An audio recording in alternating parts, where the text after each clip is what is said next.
Here's the reality, you guys. Women have and always will respect men with masculine traits, alpha traits, men who can set firm boundaries, men who are protective, men who exude confidence, a real confidence. And if you're giving attention to women who make a living leeching off men, weak men, who give them attention or pay them for sexual advances, OnlyFans, strippers, sugar babies, any type of sex workers in general, they can never respect you. These women, their ideal target market, their customers, are incredibly low self-esteem, weak men.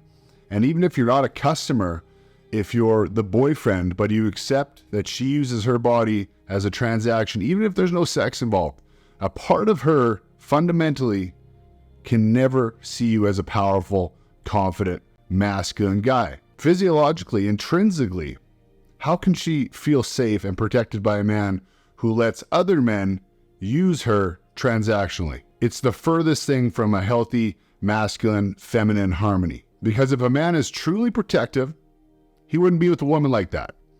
If he was a man that genuinely has masculine, high-value traits, and therefore the exact type of men that these women truly respect and desire are the exact men that will never be with them. Because that type of guy would never allow that boundary to be crossed. And if you take a look around, you don't see mentally healthy, strong, masculine dudes dating or marrying these women. You see it from men who lack self-respect and have some deep trauma bonds or issues somewhere. Because deep down, you know as a man that any woman willing to give herself to you transactionally, you can't respect, and she cannot respect you. And love can't exist or survive without respect. And you'll often see these type of women, sex worker type of women, they unconsciously respect and fall in love more with the bouncer, the pimp, or the broke personal trainer, rather than the CEO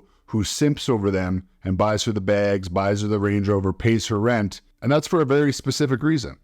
She doesn't respect the guy who's giving her all those things, because she knows deep down that there's something wrong with that. And this whole slut shaming, fat shaming thing is dangerous for the future society. We need guilt, we need shame, we need regret within a healthy society to help direct us into making healthy, responsible, human behavioral decisions. Otherwise, if we don't have a society that has guilt, has shame, or regret, without holding people accountable to those unhealthy and flawed behavior, being highly acute and aware of those emotions, that's how we developed healthy-minded people.